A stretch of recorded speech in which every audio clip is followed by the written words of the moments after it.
El análisis de los fenómenos humanos en un diálogo crítico y plural. La riqueza y complejidad del hombre y sus manifestaciones sociales. Bienvenidos a El Universo Humano en Extensión, una contribución de la Coordinación General de Extensión Universitaria de la Universidad Autónoma de Coahuila.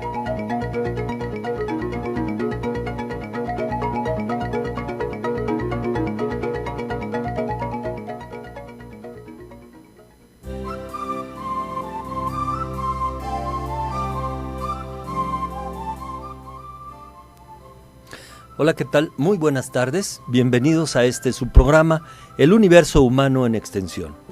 Esta es una aportación de la Coordinación General de Extensión Universitaria de la Universidad Autónoma de Coahuila. Escúchenos todos los viernes de 2 a 3 de la tarde en el 104.1 de frecuencia modulada. Les saluda su amigo Ernesto Duque Padilla. Está, como siempre, en el micrófono conmigo, Zaida Morlet Villa.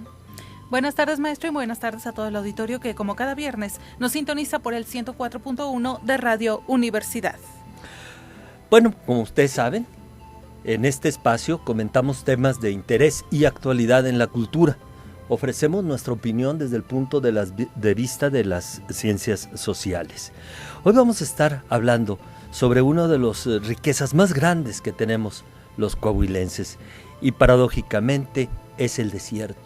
El desierto y su vida, este contraste entre la aridez y la vida, hablando de reptiles y especies que existen quizá un poco fuera de la vista y su importancia sobre todo en el ecosistema, y también hablando de nuestra flora y sobre todo de las cactáceas que contrastan, como decía, con la aridez del desierto, pero producen, aunque sea aparentemente en poca cantidad, una gran belleza. Así es, pareciera ser que la connotación que más resalta en la palabra desierto es que no hay nada, cuando en realidad, al menos aquí en Coahuila, el desierto es vida y está lleno de especies y lleno de una biodiversidad impresionante. Acá se ha dado en llamar zonas semiáridas, ¿no? Para quitarle esa connotación, o semidesierto, ¿verdad? Pero incluso aunque le llamáramos desierto, y yo creo que en el más árido que existe en el mundo, hay vida. Uh-huh. Y hay vida en cantidades insospechadas, y también mucho más maravillosa a veces que donde hay abundancia de agua. Lo que caracteriza sobre todo el desierto es la escasez del vital líquido. Uh-huh. Pero precisamente esa escasez hace que se aproveche de otra manera. Es por eso que las plantas la almacenan y se han adaptado a eso. Y han desarrollado esa adaptación. Un mecanismo, ¿no? Uh-huh. Bueno, Así pero es. No leemos más largas, presentemos a nuestro invitado. Así es el bienvenido el herpetólogo José Luis Salinas. Gracias por aceptar la invitación, muy buenas tardes. Pues bueno, nos ayuda, pues prácticamente de la casa aquí de Extensión Universitaria, puesto que colabora en los programas de Brigadas Escolares de Extensión, donde presenta pues exposiciones de especies de anfibios y de reptiles. Bienvenido. Así es, muchas gracias por la invitación, y bueno, aquí estamos para aportar un granito con la información que se pueda. José Luis, con tu propio peculio, tú has hecho una colección y una afición y una profesión de esta actividad tuya que tienes, que bueno, la universidad la ha aprovechado perfectamente, porque jueves con jueves está con nosotros en las escuelas de la periferia de Saltillo.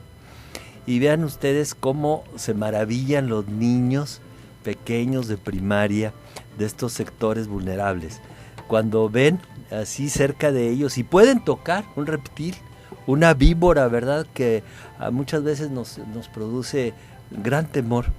Entonces la ven y además se les explica la importancia que tiene esta en el ecosistema. Platícanos un poco, antes de entrar en materia, ¿cómo ha sido cómo ha crecido esta colección, tu afición, yo creo que es una profesión, ¿no?, para ti? Así es, bueno, yo a esto me dedico de tiempo completo, ya tengo tiempo dedicándome a esto. Es una línea muy interesante, sobre todo porque es la educación ambiental no formal. Y bueno, la he llevado a diferentes lugares, lógicamente aquí con la universidad, que hemos participado ampliamente, todos los niveles, desde preescolar hasta universidad, personal científico, empresas, la sociedad en común, llegando, desde programas comunitarios a diversos lugares y mostrar lo que es esta información tan interesante e importante. 2 preguntas, nada más, muy concretamente, para continuar. ¿Qué tienes y por qué lo haces? Primero, ¿qué tienes? ¿Cuál es tu colección? Y a lo mejor ni siquiera es correcto decirle a esto colección, pero vamos, tú tienes, has juntado una gran cantidad de especies, una gran variedad, ¿no? Bueno, tengo se le denomina UMA, Unidad de Manejo Ambiental para la Conservación. Ok. Y bueno, yo en esta UMA tengo reptiles, que es en lo que me especializo. Tengo algunas otras especies, pero básicamente tengo reptiles, lagartos, serpientes, tortugas, cocodrilos, especies tanto nativas como exóticas. Y bueno, además de la pasión que me llama por estas especies, bueno, es un gusto muy particular. Bueno, yo ya lo he hecho una profesión, bien dices, y a esto me dedico. La otra pregunta... Sí, ¿por qué? ¿Qué te motiva? ¿Cómo llegaste a esto? ¿Cómo llegué? ¿Cuál es tu interés? Bueno, primordialmente es la difusión, la información, la educación ambiental. Ajá. 1. 2. Lógicamente tenemos que conocer para poder proteger. 3. ¿Cómo llegué a esto? Bueno, cuando era pequeño, muchos van a creer que cuando yo era niño me acercaba mucho a estas especies con mi familia y tenía la oportunidad, como ahora, bueno, además de que ahora hay internet y los niños pueden acercarse, ves en programas de televisión, hay padres que, mira, vamos a alguna tienda de mascotas, hay algún ejemplar para que lo puedas tener como un animal de compañía. Bueno, en mi caso fue lo contrario, me refiero a que cuando yo era pequeño traté siempre de acercarme a estas especies porque me llamaban la atención. Yo iba mucho con mi familia a una población rural, en Tamaulipas, muchas especies muy interesantes, y siempre que trataba yo de acercarme a una de ellas, yo estoy hablando desde los 7, 8 años, acercarme a estas especies, me decían, no te acerques, déjalas, no la toques. ¿Por qué? Bueno, si eran serpientes, bueno, ya comúnmente les llaman víboras, porque bueno, te va a picar, te vas a morir, y desde los términos, claro. 1, 2, la información, no había quien me pudiera orientar. Esto empecé a hacerlo, experimentalmente, empecé a acercarme a especies no peligrosas y peligrosas, como fui avanzando, a conocer por mí mismo. Toda la información en aquellos años estaba incluso en inglés, no había internet, y fui progresando poco a poco. Después, lógicamente, uno se tiene que preparar, cuando le llama esto, estudiar más, pero en sí eso fue lo que me motivó, al que me dijeran que no podía hacerlo. Yo creo que hay todo un contexto cultural en torno a este peligro, porque la primera vez que yo vi entre mis piernas una culebra, pues yo estallé en pánico, ¿no? Corrí, no sé a dónde fui a parar, creo que hasta me perdí. Y ya reflexionando que si esto hubiera sido una reacción instintiva, al principio así me parecía, pero pienso que no. Creo que escuchamos sobre su peligrosidad desde pequeños. Y luego, pues a veces algunos somos más propensos a sentir rechazo e incluso a crear fobias a ciertas especies. Para nosotros, desde luego, es importante que estés tú aquí platicando de esto, para reconocer el valor que tienen estas especies en el ecosistema y darles otro tratamiento. Yo les pregunto a nuestro auditorio, ¿cuántos han sido mordidos por una serpiente? ¿Qué tanto miedo le tenemos? ¿Cuánta gente hay en este momento en el hospital por picadura de araña? ¿Y cuántos alacranes han cobrado víctimas en Coahuila?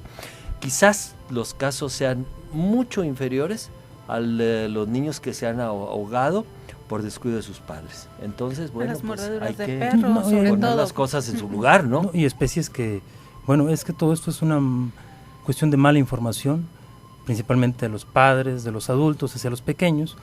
Uno no nace con el chip de es peligroso, te va a hacer daño. No, a uno le inducen ese temor. Desgraciadamente, de ahí uno va creciendo. Y bueno, tanto la religión, la historia, la cultura, las tradiciones, todo está lleno de este tipo de situaciones que si fuéramos informados o educados de una mejor manera, creo que estuviéramos aprovechando de una manera muy interesante o una mejor manera todo lo que son los recursos naturales, empezando por ahí. Bien, pues pasamos a presentar también a nuestra invitada que está con nosotros del Museo del Desierto. bienvenida al ingeniero Idalia Hernández. Ella es responsable del programa de invernadero en el Museo del Desierto y pues se especializa en cactáceas. Bienvenida y gracias por asistir. Sí, buenas tardes, gracias. Y es que estamos hablando sobre la riqueza que tiene el semidesierto y el contraste entre la aridez y la vida. Y yo creo que los dos mejores ejemplos son la flora y la fauna.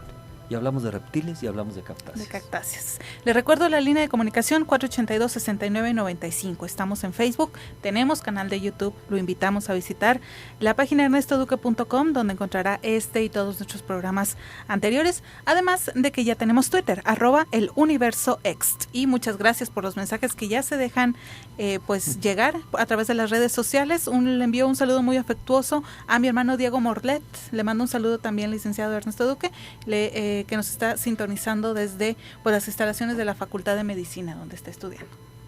Bien, pues yo los invito a que después de un corte nos acompañen, que no se pierdan este segmento. Estamos ahora transmitiendo por Facebook. Yo creo que ya mucha gente lo hace, ¿verdad? Tenemos esta ventaja de poder también transmitir en imagen, aunque no es una cosa profesional ni el objetivo de la radio.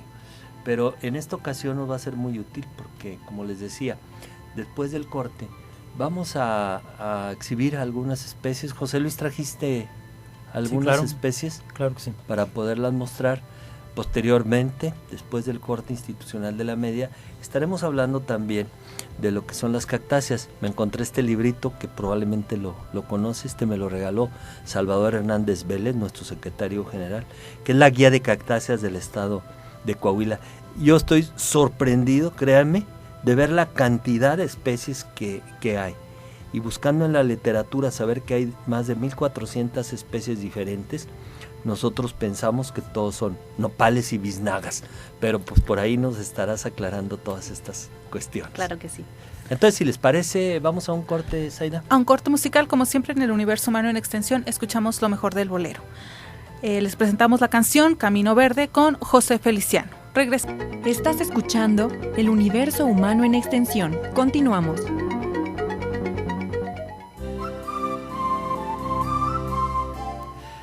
Bien, ya regresamos. Estamos en su programa El Universo Humano en Extensión. Escúchenos todos los viernes de 2 a 3 de la tarde en el 104.1 de frecuencia modulada en Radio Universidad. Estamos hablando del maravilloso mundo del desierto, o como se dice más precisamente, del semidesierto. Chihuahuense en este caso, porque estamos ubicados en la región del desierto, ¿verdad? En la gran región del desierto chihuahuense. Presentamos más que todo en la primera parte a José Luis Salinas, que nos va a estar hablando sobre las especies de reptiles, reptiles y anfibios. ¿Es correcto? Y tenemos también nuestra invitada, que nos va a hablo sobre los cactáceos. Las cactáceas, así Ingeniera Idalia, Hernández. Usted está encargada de lo que es un invernadero, vivero, ¿cómo se llama esto? El Museo del Desierto tiene un espacio que es el Jardín Botánico, el cual comprende directamente ahí a ejemplares en una colección, de los cuales estamos a cargo, y una parte que es específicamente el área de producción de cactáceas. Son invernaderos, alberga la colección de cactáceas, le llamaríamos adultas, o mamás, que son de donde se obtiene el material para la propagación de los demás cactus. Que no es lo mismo mamá que clon, ¿verdad? No, bueno, son como los hijitos, sí. El área de producción específicamente se muestra directo ahí lo que es el proceso de producción de cactus. Los visitantes que llegan o público en general tiene la oportunidad de observar ahí desde cómo nace un cactus, cactus en floración, cactus con fruto, diferentes formas de cuerpos también de los cactus, globosos, columnares, rastreros, con espinas, sin tantas espinas, desprovistos de espinas. Con espinas y hojas. Con espinas y hojas, como la gran, le podríamos decir, tatarabuela o abuelo de los cactus. Es una especie primitiva. Cuando veamos un cactus con hojas, que es una rareza eso, ¿no? Es una rareza, es una especie tropical, no está distribuida en el gran desierto chihuahuense, va a estar distribuida en otro tipo de región, pero que es de donde parten, bueno, las demás cactáceas, ¿no? Y es algo extraordinario poder observar a un género, podemos llamar primitivo, y pues poderlo ver y conocer, ¿no? De donde parten algunas de las demás cactáceas. ¿Y por qué decimos que es primitivo? Primitivo porque todavía es una planta leñosa y con hojas, y que una estructura que es la característica de la familia de las cactáceas, que es como un pequeño ojito que vamos a poder ver en el tallo, taxonómicamente llamado areola, es la que clasifica a la familia de los cactus. O sea, los cactus tienen espinas, pero tienen entonces espinas. Lo raro es que tenga hojas. La hoja evolucionó para convertirse en espina. Así es. Porque la hoja consume calor. Consume humedad, o sea, bueno, como hay evapotranspiración, entonces en regiones como el gran desierto chihuahuense, pues cactus provistos de, entre comillas, hace varios miles de años no tuvieran hojas, pues las condiciones actuales del desierto no permitirían que esas especies vivieran por el exceso de que se deshidratan. Entonces, al estar en regiones más áridas y que tienen que soportar las inclemencias del tiempo, pues ha habido evolución y ha ido es un proceso teniendo como cambios de adaptación, en cuestiones morfológicas y fisiológicas. Yo creo que al igual que algunos animales. Claro, cualquier especie animal o vegetal, lo que vemos es su historia evolutiva. Sí, y es un proceso de adaptación a esas condiciones, ¿no? A través de los pues, miles de años, prácticamente las cactáceas son una familia de plantas jóvenes, podríamos decir. 10,000 años, 10,000 años presentes en la faz de la Tierra. Entonces, prácticamente, a diferencia de otros tipos de plantas, cuando pensamos en la extinción de los dinosaurios a más de 60 millones y que ya había plantas, pues, desde luego, pues, la mayoría, había muchos vegetarianos.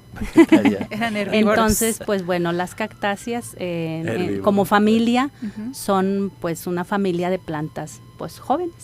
Y sí es característico el desierto, ¿no? Así es, son representativas principalmente de las zonas áridas o semiáridas, pero también se encuentran o las podemos encontrar en bosque y selva. Es lo que a veces llama la atención a las personas, donde ubicamos más a los cactus o al típico, pues, biznaga de forma globosa, redonda, o al típico cactus donde nos ponen como representativo a México, ¿no? El de bracitos. Ese es... Pero además el símbolo nacional con el nopal. Con el nopal también. Entonces, dígame una cosa, ¿los cactus son originarios de América? Los cactus son originarios nativos, exclusivos del continente americano, distribuidos desde una parte de Canadá hasta Argentina. Los vamos a encontrar desde los 0 metros sobre el nivel del mar hasta alrededor de unos 5,000 metros allá por Perú. Hay cactus todo el continente americano. Que se han adaptado a zonas muy altas, así es, con muy poca humedad. ¿Y qué cambio presenta el cactus? O sea, aquí es adaptación para el calor, pero en zonas altas donde hay mucha humedad y está una temperatura mucho más baja. Muy bien, en zonas mucho más tropicales, como nuestro país tiene, ¿verdad? Los estaremos encontrando en formas colgantes, o formas los cactus en formas colgantes sobre árboles, por ejemplo en selvas sobre árboles, y a este tipo de plantas se les conoce como plantas epífitas, que están sobre de. Esto quiere decir, bueno, están protegidos del exceso de humedad y van a estar creciendo ahí como ramificándose. A veces vemos imágenes así como colgantes. Algunos les llaman rastreros, se van subiendo se van enredando con sus raíces también sobre los troncos de árboles, y esto es para evitar el exceso de esa humedad, ¿no?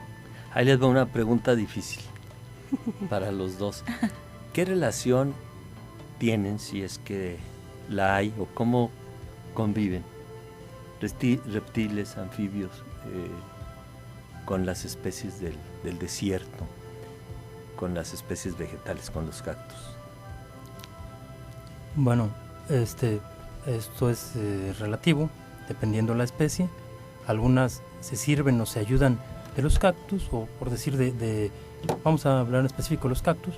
Otras es al revés, por decir, las tortugas. en el desierto, zonas áridas, tragan muchas de estas especies, van avanzando, defecan y van regando la semilla. Esa es una. Otra, las tortugas excavan. Entonces, ¿qué hacen? Que cuando llueve, por ejemplo, llegue toda esta humedad, esta agua, a alimentar a estas especies, por ejemplo, a nutrir las raíces, por ejemplo. Alguna función importante también es que muchos de los cactus en el ambiente natural sirven de protección a madrigueras. En este caso, aparte del alimento, pues cumplen una función también vital para otro tipo de organismos, como es el caso pues también de roedores, de reptiles. Las tortugas pues les gusta también alimentarse, serpientes. Entonces tienen una fusión interesante porque finalmente engloban a un microambiente que está en esas zonas. Los riesgos en ambos casos de peligros de extinción.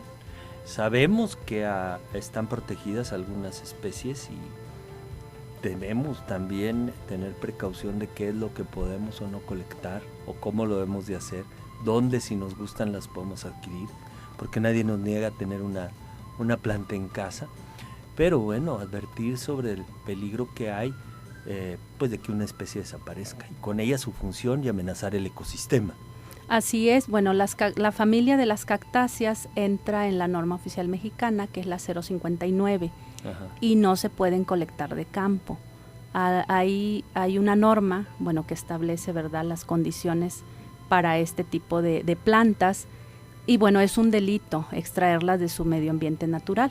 Es por eso que muchas de ellas, todas, casi, lamentablemente, no es algo que quisiera decir, pero lamentablemente va en decadencia muchos de los ejemplares cuando hablamos de especies dentro de la familia de las cactáceas, y es por eso que se regulan mediante la norma, porque hubo un exceso de saqueo desmedido, ¿verdad?, de no estas era poblaciones. De nacionales, ¿verdad? No, también del extranjero. Ay. Pero también en casos de construcción, o sea, para zonas urbanas, vamos a decir, que antes eran pues zona rural, también desmontes. Hay un desmonte y entonces por eso se tuvo que normar. Se estaba saqueando. Yo en alguna ocasión buscaba una especie, no me acuerdo cuál, porque yo tenía hace años una colección, y me encuentro yo a un extranjero que estaba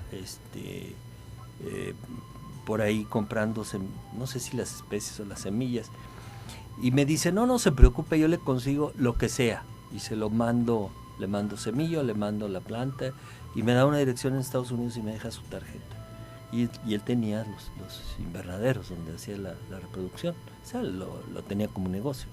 Sí, hay bueno, si vemos a nivel de globalización, o sea, hay más países que producen cactáceas, a veces más que México, ¿no? Dentro de nuestro país son pocos los lugares establecidos con un permiso, como decía el compañero sobre las serpientes.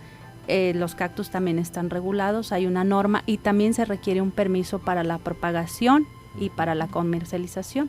El museo tiene registrada su UMA, lo que son, bueno, las unidades de manejo de vida silvestre, está con un registro de producción y, bueno, debemos comprar este tipo de especies en lugares que sean regularizados, que tengan sus permisos correspondientes. Pues ahí, en el Museo del Desierto, porque bueno, además es de una riqueza increíble. Dense una vuelta, de veras, a veces salimos ya cansados y con prisa y ya no nos damos oportunidad de ver ahí lo que ustedes están haciendo. Es la última parte que se ve. Sí. Y qué gran cantidad tienen ustedes. Y que muchas veces lo relacionan solamente a nopales o a cardenches.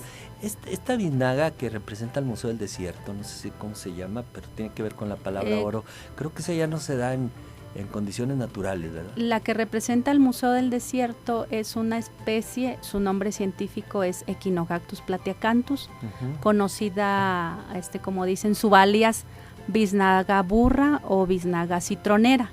Es de donde anteriormente se hacía el famoso dulce de biznaga, el dulce de acitrón.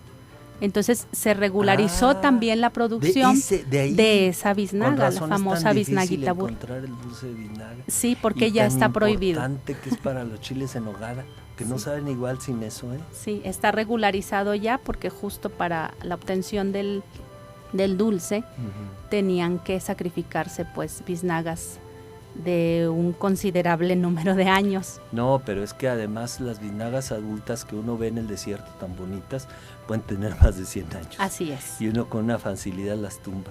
Por lo que están viendo nuestra imagen en Facebook, que eso es un peyote, ¿no? Peyote. Piensen que es la biznaga. Lo hacemos con el fin de ilustrar el tema, porque ahora sí vamos a ir al corte de la media. Y ahora sí les prometemos regresar, porque el siguiente cuarto lo vamos a dedicar a estas especies que trae por ahí José Luis para que nos sigan, por favor, si no nos han encontrado en Facebook, nuestros amigos y contactos.